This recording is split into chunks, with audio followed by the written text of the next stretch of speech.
आइए आज हम कबीरदास की साखी पर अध्ययन करते हैं। साखी साखी शब्द संस्कृत के साक्षी का पर्याय है, जिसका अर्थ होता है प्रत्यक्षदर्शी।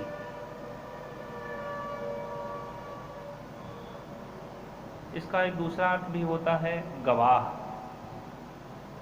और गवाही शब्द के लिए संस्कृत में साक्ष्य शब्द का ही प्रयोग किया गया है। कहने का तात्पर्य है कि साक्षी वह है जिसने स्वयं अपनी आंखों से किसी तथ्य को देख लिया हो। हिंदी में साखी शब्द साक्षी और साध्य दोनों के अर्थों में प्रयोग होता है। कबीर ने अपनी इन उक्तियों का शीर्षक साखी इसलिए रखा क्योंकि उन्होंने इसमें वर्णित तथ्यों का स्वयं साक्षात्कार किया था। यानी जो कुछ भी उन्होंने अपनी आंखों से देखा, उन बातों को उन्होंने अपनी इन साक्षियों में कहा। अतः साक्षी शब्द की व्याख्या करते हुए हम ये भी कह सकते हैं कि साक्षी शब्द जो है उसका तात्पर्य स्वयं वेद्य यानी स्वयं जानना, स्वानुभूत आध्यात्मिक तथ्यों अथवा ज्ञान का वर्णन जिसमें किया गया हो, उसे हम साक्षी कह सकते हैं। ठीक है, आइए आज हम चर्चा करते हैं कबीरदास की साखी। इनका पहला दोहा, ये साखी दोहा छंद में लिखा गया है। दोहा छंद भी हम यहाँ आपको बता दें कि दोहा छंद में कुल चार चरण होते हैं। देखिए, ऐसे ऐसे, ये पहला चरण है, ये दूसरा चरण है, ये तीसरा चरण है और ये चौथा चरण है। इस तरह से 4 चरण होते हैं। अब ये परिभाषा अगर हम लिखना चाहें दोहा छंद की तो हो गया कि यह इसमें 4 चरण होते हैं। पहला बात हो गई कि इसमें 4 चरण होते हैं।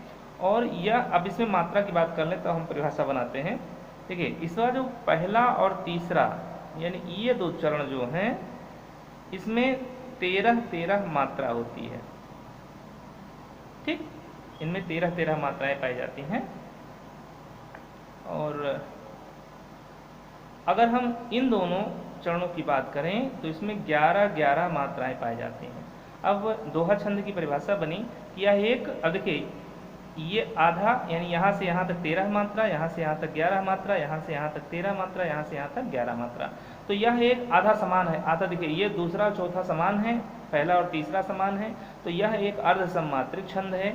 इसमें 1 2 3 4, इसमें 4 चरण होते हैं।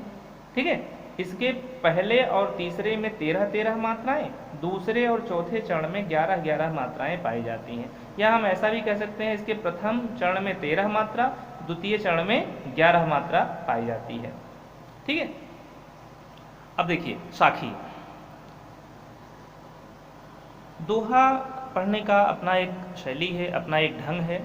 जैसे बलिहारी गुरु आपने द्योहाड़ी के बार, जिनि मानस ते देवता करत न लागी बार, कबीरा करत न लागी बार। तो इस तरह से हम दोहा छंद पढ़ते हैं, दोहा छंद का अध्ययन करते हैं। अब इसका अर्थ देखते हैं। देखिए, जैसे संदर्भ लिखने की बात आती है तो लिखेंगे कि प्रस्तुत दोहा, हम सीधे छंद का नाम ही लिख सकते हैं कि प्रस्तुत दोहा भक्ति काल की ज्ञानाश्रयी शाखा के श्रेष्ठ संत कवि कबीरदास के द्वारा विरचित कबीर ग्रंथावली से उद्धृत किया गया है, लिया गया है। अब इसमें आपका सब बता दिया हमने कि इसका लेखक कौन है और किस किताब से इसे संग्रहित किया गया है। ठीक है, अब प्रसंग की बात आती है तो लिखेंगे कि जैसे प्रस्तुत साखी में, यहाँ जो साखी आपको पढ़ाई जा रही, बताई जा रही है, प्रस्तुत साखी में कबीरदास ने गुरु की महत्ता का वर्णन करते हुए कहा है कि मैं अपने सदगुरु पर, मैं अपने सच्चे गुरु पर बलिहारी गुरु आपने माने अपने, मैं अपने सदगुरु पर बलिहारी हो जाना चाहता हूँ, न्यौछावर हो जाना चाहता हूँ। द्यो हाड़ी कै बार, द्यो हाड़ी दो शब्दों से मिलकर बना है, दू हाड़ी, दू माने प्रदान कर दूं, हाड़ी माने शरीर, और अपने इस शरीर को कितनी कै बार, कितनी ही बार मैं अपने गुरु पर न्यौछावर कर देना चाहता हूं, उन्हें प्रदान कर देना चाहता हूं। जिन्होंने मानिस्ते देवता, मुझे अपने आध्यात्मिक ज्ञान के द्वारा मनुष्य से देवता बनाने में करत न लागी बार, तनिक भी देर, बार माने समय, तनिक भी समय नहीं लगाया, ठीक है, तनिक भी देर नहीं लगाया। तो इस तरह से हम देखेंगे, इसका अर्थ हुआ कि कबीरदास जी कहते हैं कि मैं अपने गुरु पर बार बार न्यौछावर हो जाना चाहता हूँ, बार बार बलिहारी हो जाना चाहता हूँ, और अपने इस शरीर को कितनी ही बार उन्हें समर्पित कर देना चाहता हूँ, क्योंकि जिन्होंने अपने आध्यात्मिक ज्ञान के द्वारा मुझे मानस्ते देवता, मनुष्य से देवता बनाने में करत न लागी बार, तनिक भी देर नहीं लगाया। ठीक, तो यहाँ पर अगर हम काव्यगत सौंदर्य की बात करें तो यहाँ पर कबीर का मत है कि भगवान का ब्रह्म ने मुझे मनुष्य बनाया था, लेकिन गुरु ने अपने ज्ञान के द्वारा मुझे मनुष्य से देवता बना दिया। ठीक है, अगर हम देखें गुरु की महत्ता का प्रतिपादन किया गया है यहाँ पर। भाषा सदुक्कड़ी है, अलंकार यमक अलंकार है। ठीक है, द्योहाड़ी शब्द बार यहाँ आया है, बार यहाँ आया है, यानी एक यहाँ बार का मतलब हो गया कितनी बार, कई बार, कितनी बार, और यहाँ बार का मतलब हो गया देर, तो यहाँ पर यमक अलंकार हो गया। ठीक है, रस शांत रस है। शब्द शक्ति की बात करें तो अभिधा शब्द शक्ति है, गुण प्रसाद है, छंद दोहा है। ठीक, दूसरा हम दोहा देखते हैं कि सदगुरु की महिमा अनंत अनंत किया उपगार, लोचन अनंत उघाड़िया अनंत दिखावण हार। कबीरदास जी अपने सच्चे गुरु की प्रशंसा करते हुए, उनकी महिमा का वर्णन करते हुए कहते हैं कि सदगुरु की महिमा अनंत है, सच्चे गुरु की महिमा अनंत होती है, और वह अनंत प्रकार से, अनेक प्रकार से हम पर उपकार किया करते हैं। कहते हैं कि मेरे सच्चे गुरु की महिमा अनंत है, उन्होंने अनंत प्रकार से हमारे ऊपर उपकार किया है। लोचन अनंत उघाड़िया, कबीरदास का कहना था कि उन्होंने मुझे लोचन, लोचन माने आंख होता है, अनंत माने जिसका अंत ना होता हो, उघाड़िया माने खोल दिया, अनंत दिखावनहार, और अनंत का दर्शन कर दिया, यानी अनंत यहाँ ब्रह्म का दर्शन, ब्रह्म शब्द से लिया गया है। लोचन अनंत उघाड़िया, उन्होंने अपने ज्ञान के द्वारा हमारी आंखों को दिव्य दृष्टि प्रदान कर दी, हमारी आंखों को अनंत तक खोल दिया, हमें हमारी आंखों को दिव्य दृष्टि प्रदान करके अनंत अर्थात ब्रह्म को दिखाने, ब्रह्म के दर्शन करने हेतु उसे खोल दिया। अब पूरा अर्थ हम देखेंगे कि कबीरदास जी कहते हैं कि मेरे सद्गुरु की महिमा अनंत है, और वह हम पर अनंत प्रकार के उन्होंने मुझ पर उपकार किया है। उन्होंने मुझे दिव्य दृष्टि प्रदान कर दी, जिसके द्वारा मैंने अनंत अर्थात ब्रह्म के दर्शन कर लिए हैं, यानी भगवान की अनंत सत्ता के विराट स्वरूप से उन्होंने हमें परिचित करा दिया है। यहाँ भी ज्ञान का गुरु की महिमा का वर्णन किया गया है। भाषा सदुक्कड़ी है, यहाँ अनंत अनंत शब्द आ रहा है, तो यमक अलंकार है, रस शांत है, सदसत लक्षणा है। लगभग कबीरदास के साखियों में लगभग काव्य सौंदर्य जो है लगभग समान ही मिलता है आपको।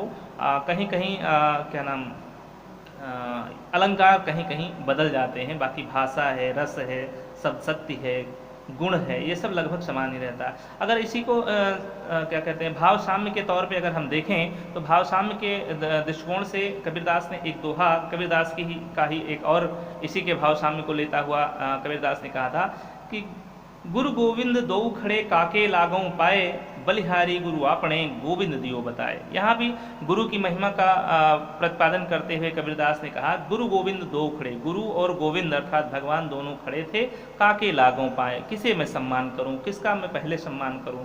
बलिहारी गुरु आपने, मैं अपने उस सदगुरु पर बार बार न्यौछावर हो जाना चाहूँगा, बार बार बलिहारी हो जाना चाहता हूँ। गोविंद दियो बताए, जिन्होंने मुझे गोविंद को बता दिया अर्थात भगवान के दर्शन करा दिया, भगवान को प्रथम बता दिया।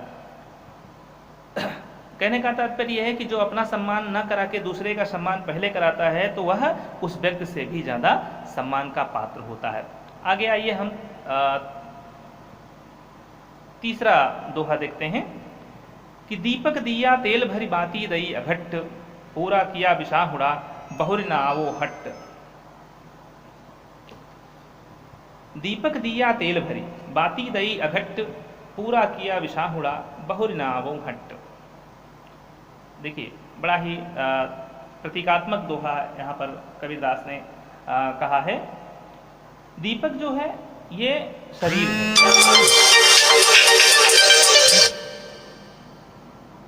दीपक ये शरीर है, हमारा शरीर जो है वे दीपक के समान है। तेल ये ईश्वरीय प्रेम है, ईश्वरीय प्रेम है। बाती जो है ये ज्ञान है। अघट ना घटने योग्य, और विशाहुड़ा माने होता है क्रय विक्रय करना, खरीद फरोख्त करना।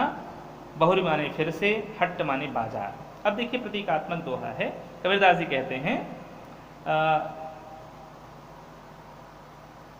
हाँ, दीपक दिया तेल भरी बाती दई अघट। कबीरदास कहते हैं कि गुरु ने, मेरे सच्चे गुरु ने मेरे शरीर रूपी दीपक में, दीपक दिया मेरे शरीर रूपी दीपक में ईश्वरीय प्रेम रूपी तेल भरी, ईश्वरीय प्रेम रूपी तेल को भर दिया है। और बाती दई अघट, और उसमें ज्ञान रूपी अक्षय, अघट माने अक्षय ना घटने योग्य, और उसमें ज्ञान रूपी न घटने योग्य बत्ती लगा दी है, जिसके प्रकाश में, जिसकी ज्योति से मैंने पूरा किया विशाहड़ा, इस सांसारिक भावनाओं का क्रय विक्रय, यानी इस संसार का, संसार की जो भी भावनाएं हैं, सांसारिक भावनाओं का क्रय विक्रय मैंने समाप्त कर लिया है। परिणामतः बहुरिनाओ हट, अब मुझे इस सांसारिक चक्र से, आवागमन के चक्र से मुक्ति मिल गई है। अब मुझे फिर से इस हट में, इस बाजार में, इस संसार रूपी इस बाजार में आना नहीं पड़ेगा, अर्थात मुझे मोक्ष की प्राप्ति हो गई है। पूरा अर्थ देखते हैं। कबीरदास जी कहते हैं कि मेरे सच्चे गुरु ने दीपक दिया तेल भरी, अपने शिष्य के शरीर रूपी दीपक में ईश्वरीय प्रेम रूपी तेल को भर दिया, और उसमें ज्ञान रूपी अघट न घटने योग्य बाती लगा दी, जिसके प्रकाश में उस जीव ने, उस जीवात्मा ने इस संसार के सारे क्रय विक्रय को पूरा कर लिया। अब उसे लौट कर पुनः इस संसारिक भावनाओं के संसार रूपी हट में, बाजार में, अब इस संसार रूपी बाजार में उसे फिर से नहीं आना पड़ेगा, अर्थात उसे मोक्ष की प्राप्ति हो गई। ठीक, तो बच्चों ये आज 3 दोहा का अध्ययन आपको कराया गया। आपको कैसा लगा इसको जरूर बताइएगा। धन्यवाद।